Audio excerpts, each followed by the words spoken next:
Does this always happen? Son of a bitch. What did I do, YouTube? What did I do to make you axe my live stream yet again? I guess I'll give it a second. This is going to be part two of live stream. I think it's number 28. Would have loved to see all your questions. Would have loved to see all of your questions. And I'll tell you what I'll try to do is I'll try to bring up questions here on my YouTube app on my phone. Why does this happen? Why does this happen? YouTube, so here's what goes on my end, right? I'm talking. I'm having a really good time. I love talking to you guys, right? And then all of a sudden, I will be, just scrolling. Oh, I see a new question. About to answer the new question. And poof, live stream gone. Live stream gone. YouTube watches it. They're like, oh, he said the wrong word. So there goes the live stream. Now it's my home screen. Gotta love that. So sorry, guys. Would have loved to just gone straight through, but unfortunately not. Luckily, got you, YouTube, because I still got the questions up on my other phone. So solid. Have fun with that. And you know what? It's easier to read them. So great. Moski, thank you so much for the donation, buddy. I'm going to move your question back to the top, and then we will answer that now. Hey man, saw your rant video on IG the other day. I feel your frustration. I work at Sportsman's Warehouse, and it's astounding how clueless people are, and it's a broken record. What Moski is responding about, referencing, right, is the Instagram live stream that I had last week. So for those of you guys that watch Instagram along with YouTube, I do a lot of the more ranting, raving Instagram live streams where we're talking a little bit more raw, a little bit more political than here on YouTube, and that's what he's referencing. And he's also talking about me, talking about people coming in and really saying the same thing. So I don't know if that's more of a question or just commenting on the old live stream that you saw. But it is very frustrating. It's a broken record. It's incredible how many people are still coming in that still aren't prepared, that still have nothing, that still don't, understand what's going on, that still think, I don't know. I don't really know what they think, honestly. Let me go ahead and respond back to any of the other questions that I missed.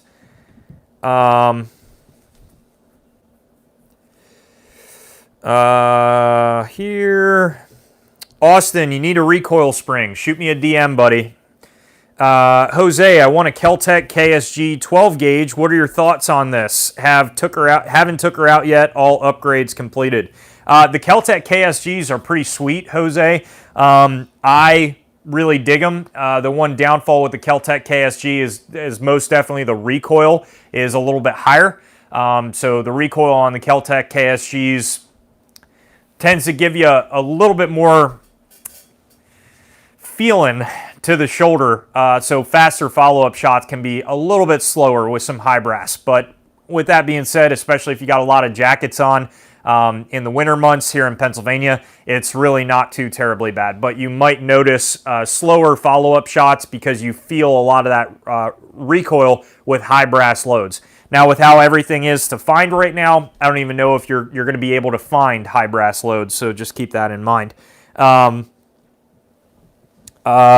Magpul Glock mags are good for range use.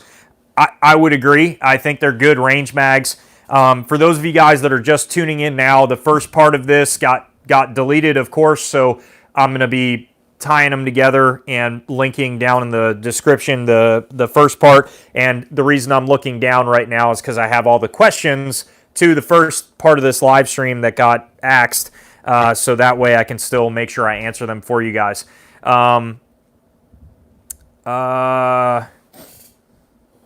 Austin, can you use Gen 5 Glock mags in any other Gen Glocks? Yes, you can. So Austin, Generation 5 Glock magazines can be used in any other generation of Glock. So they're going to be just fine, and they also have that high visibility follower, so not bad. It's not the end of the world. If you don't have Gen 5 Glock mags, there's nothing that special about them. It's just the high visibility follower, and that's about it. Andrew, ETS Glock mags seem to have issues. Could be the ammo I have, but the rim of the ejecting case seems to get caught on the front of the casing of the round below it, jams everything right up. Interesting. I have not seen that with with ETS Glock mags myself, but I'm not saying that it couldn't happen. So, like I've said, the track record on ETS and Magpul mags is like all over the place. Some are good, some are not, and it's weird. It's just weird issues. I personally haven't had those issues, but with that being said, you never know. And here you go. Magpul Glock P-Mags are solid. I've been using them for 3 years. I still carry factory mags in my G19 for EDC, says Sean. So with that being said, again, there's somebody who has never had issues with Magpul mags, whereas I've talked to people that have had issues, but I have not either. So, it's kind of all over the place. Scott, we did get axed, buddy. We got axed for some reason that I don't know of on YouTube.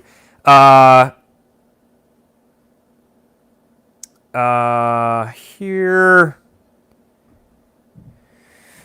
Brian, can you even carry that many mags with rifle mags? Also, you supplying for just yourself or other people?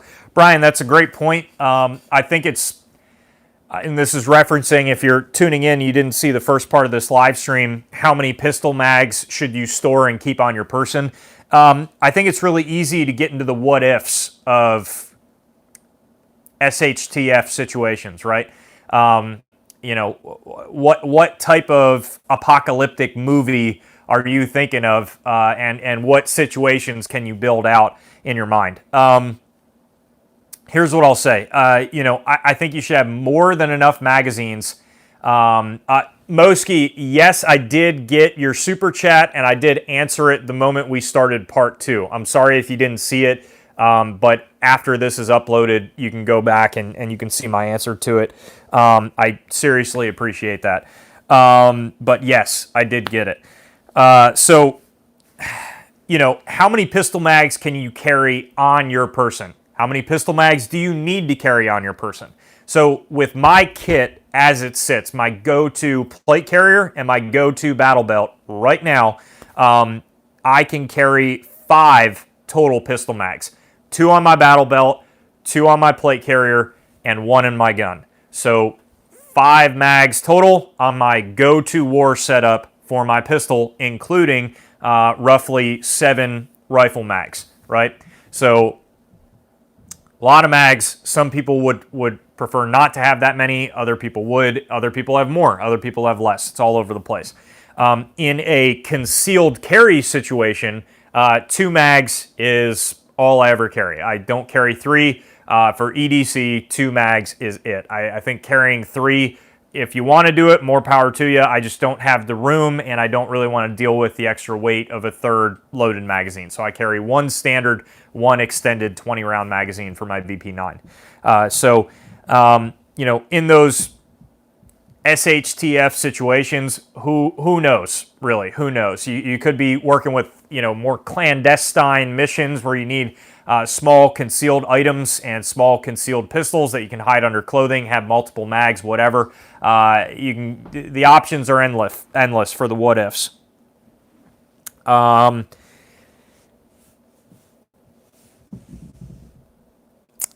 Scott, my G26 has decided not to return to full battery. Bad spring. First thing, make sure your spring is aligned properly. Sometimes it can be a little bit pesky and jump off the shelf, or they cannot be aligned properly in the front of the gun. So first thing, disassemble it, make sure that everything's good, make sure there's no obstructions. And if it's an older gun that you've had a lot of rounds through, then yes, it might be time to change out the recoil spring. Jose, we are in the same boat on CCW renewal. Yeah, in Pennsylvania, concealed carrying renewals right now is ridiculous. It's absolutely ridiculous.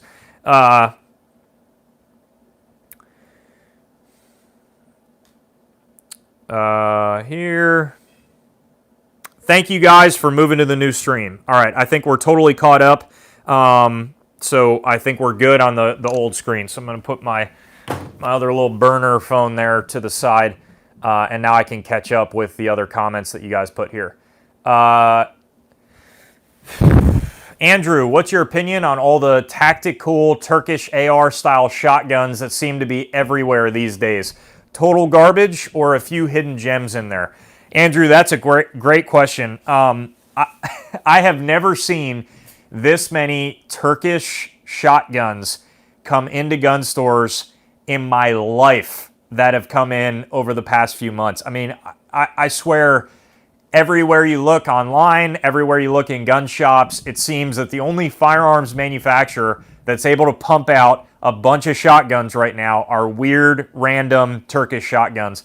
To make matters even more interesting, most of these Turkish/AR-looking shotguns, they're not even remotely close to ARs, but they kind of look like one, are all basically made by the same manufacturing plant, but are imported by like 5 different manufacturers. SDS Imports, Radical, what's another one? I don't even know. There's quite a few different importers that bring these shotguns in, all with different names, all with different weird, crappy accessories that are basically fake and plastic and whatever. To me, in my opinion, I think they're super hokey. Like, I would never buy one. I don't know. I just can't bring myself to it. Where my turn off is with guns is when there's fake parts. When there's fake parts on guns that aren't like really doing anything, or they're not going to hold up, or they're just put on there because they look cool for no reason at all, I'm kind of out. Whatever. A lot of these guns have stocks that look like they collapse, but they don't move. Cheek risers that don't move or don't go anywhere. They're just there for looks. That's where I'm out. And I'm like, it's not cool. But there are a lot of these that are coming in, like they just did a Benelli M4 clone, because I guess the patents on the Benelli M4 have run out. So SDS Imports has in a true to spec, I mean, even the parts are interchangeable on their Benelli M4 clone. So that looks interesting. That looks like a hidden gem. I have heard others, though, with these, AR-style shotguns that are coming in from Turkey that have said that they are not reliable. Others have said they kind of run, but then I've just talked to a few people that just recently bought them from other areas, and I was having conversations with them. They said they couldn't get it to run at all. High brass, low brass, didn't matter, wasn't running, all over the place. So, I don't know. I personally wouldn't buy one, don't have any interest in buying one, and a lot of these are coming in at like $400 or $500. I only wish that Mossberg could mirror the same production as these Turkish companies are mirroring right now, because they seem to be pumping them out like crazy. So that's my opinion on those tactical shotguns. My cousin's loadout as SOCOM operator is 4 mags and 2 pistol mags when they hit a target. Interesting. Sean, I could definitely see that as being very practical. Here. In West Virginia, it's pretty easy. I just did mine 6 months ago. Yeah, normally in Pennsylvania, in most counties, it's very easy. It's very easy. My county, before all this craziness, dude, I would walk in, get my concealed carry, walk out. That's it. Good to go. No problem. I'm frustrated that I got to get a concealed carry, but at least it's walk in, walk out. Now, it is just a mess. It is an absolute mess. Just insane. I believe Fuhrer Wolf gave PA license to carry firearms an extension until March 31st. I'm thinking he'll give another extension. Yes, the extension was till March 31st. I utilized that extension because mine, expired during that time. So luckily there is that extension, whatever. But I would much rather just have us not need a concealed carry permit. Sean, the Benelli M4, Mossberg 590, Beretta 1301, KS12, FN SLP, Remington Versamax are the best tactical shotguns. I would agree. I would definitely agree. Fun fact, the IWI TS12 is made by UTAS, Israeli gun made by Turks. Nothing weird there. Yes, I did see that. The TS12 seems pretty cool. I've never messed with them at the range. I don't really have a ton of interest to. I don't know. Just not really my thing. Don't really have a ton of interest. Tony, I handled the Turkish shotguns at the shop I used to work at. They are not practical for home defense, in my opinion. No. I mean, their sights are like rip-off Magpul sights. All the pick rails are in like the wrong spot. It looks like M-LOK, but it's really not M-LOK. It's just, it is the goober shotgun that Joe Schmo never bought a gun before, walks into a gun shop, sees that, and is like, oh man, is that a semi-auto 12-gauge AR? I want that to show to my buddies. And that's the person that buys that. And they bring it to the range, and all their goober buddies look at the shotgun and they're like, wow, man, that's crazy. And that's about it. So, yeah, no interest in ever owning one of those.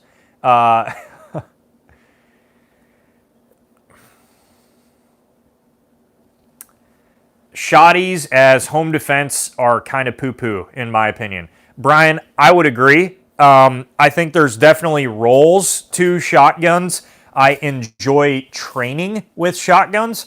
It's fun to me to train with shotguns at the range, try to progress my skills and get better.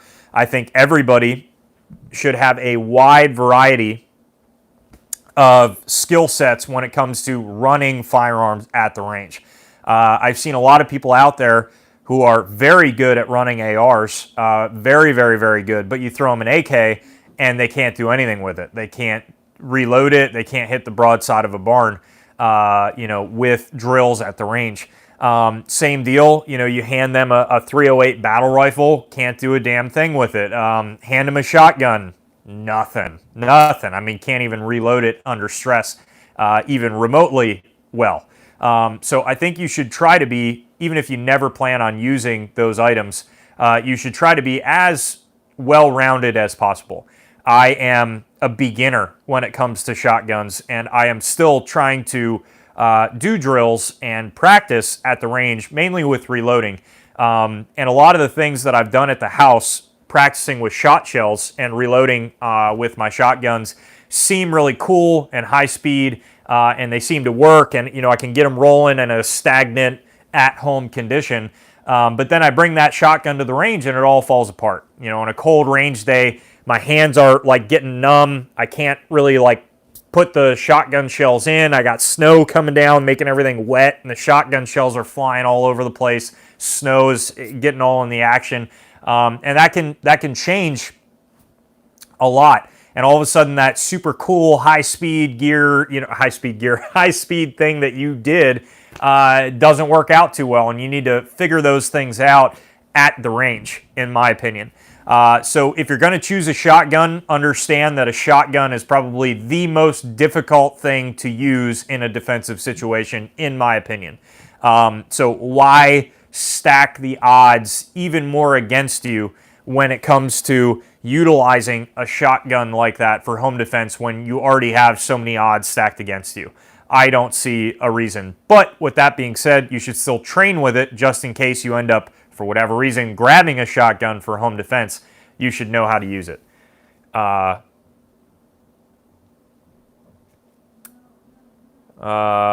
Here, give me 1 second, guys. Slowly catching up here. E-Rock, what is up? In Arizona, it's easy. Tim, that's good to hear. uh,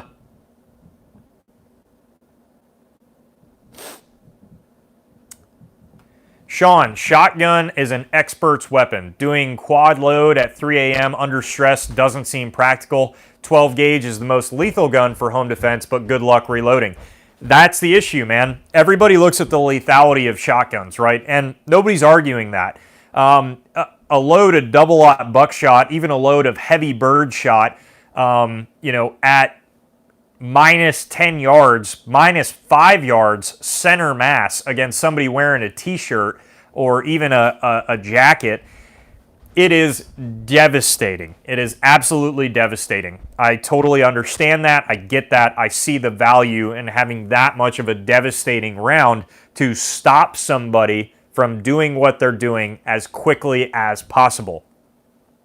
But all the destruction, right, that a shotgun is capable of doing, close distances in a center mass shot, does not take away from the fact that reloading is incredibly difficult, that you can short stroke the shotgun, that fast follow-up shots are very, very difficult. If you think you could potentially, or if you think you're never going to get into an actual gunfight in home defense and somebody's just going to see you and run, you very obviously have not done you have not done very much research into the topic.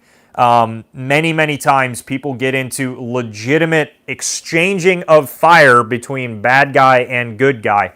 Can you get into that situation, as you said, Sean, at 3 in the morning in your underwear, trying to reload this shotgun? Hopefully you have the rounds on your shotgun to even fight with. Half the people that have these shotguns for home defense don't even have them loaded half the time. And on the opposite end of that, when they do have them loaded, they don't have any additional ammo on the shotgun itself. So good luck using that. And I'll say it before, I'll say it again. The moment you bring a shotgun to the range and try to run it through drills in minimal stress, you will come away from that being like, man, I never want to use a shotgun in defense. Never want to use a shotgun in defense, ever. It is so difficult.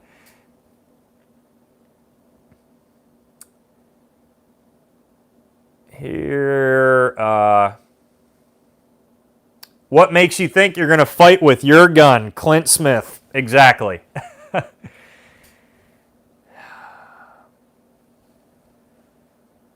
Knife is always quicker to draw than a gun, especially if it's a fixed blade. I'm half second quicker when it comes to a knife versus handgun. Yeah, Sean, there's a lot of application to knives for defense.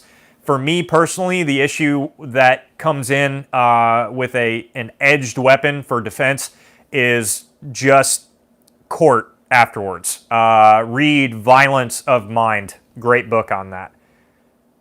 Author Varg Freeborn. I think it's a good idea to try out different types of firearms to be familiar with, because you never know, the skills might become useful. Yeah, absolutely. Double-aught buck has 9 30 cal balls. It's pretty devastating, but I'll take a Mark 18 or a Glock 19 every single time over a shotgun. I would agree.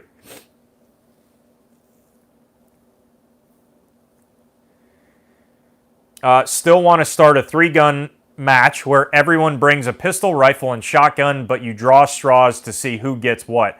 You might be great with your guns, but good luck with someone else's. Andrew, that's a great idea, man. Seriously. Vepr 12 is my go-to for home defense with double-aught buck. 2 8-round mags loaded up, easy to load, and very reliable.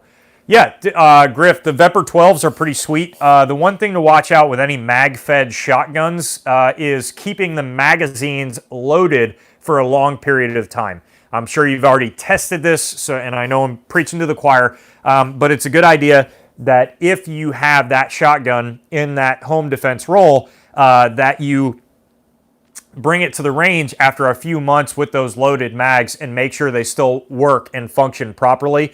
A lot of the time, the magazine is not the issue, but the actual shotgun shell can get crushed in the magazine and can cause it to be unreliable. So that's the issue that I see with a magazine-fed shotgun for home defense, is that you have to cycle through the rounds a good bit just to make sure, you know, they're set up properly. Thus, yet again, why I would choose a rifle or a pistol over a shotgun. You know, there's just issues that can come about.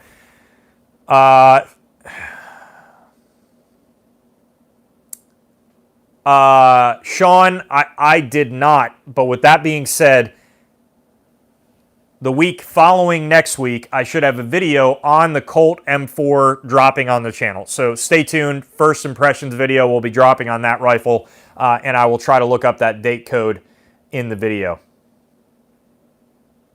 Yep, I've had issues with shell deformation. As long as the mag isn't loaded into the gun, issues aren't present. Interesting.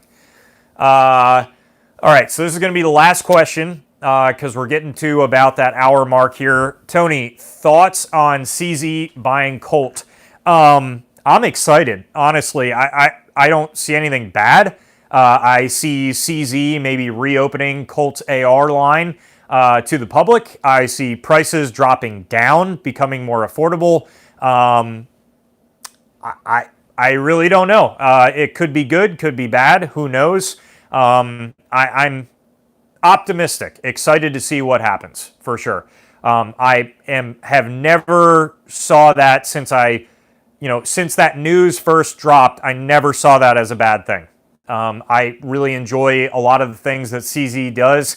CZ keeps the price point on their guns very affordable a lot of the time, whereas Colt did not. So that is exciting to me. It's exciting to see possibly Colt becoming a little bit more affordable for what they are offering you. But that is going to be the last question I'm going to answer here for you guys tonight. I hope you enjoyed this live stream. Stay tuned. Videos will be dropping this week, Tuesday and Thursday. We got a thermal video dropping, and also we have a Streamlight RM1 video dropping. So we will see.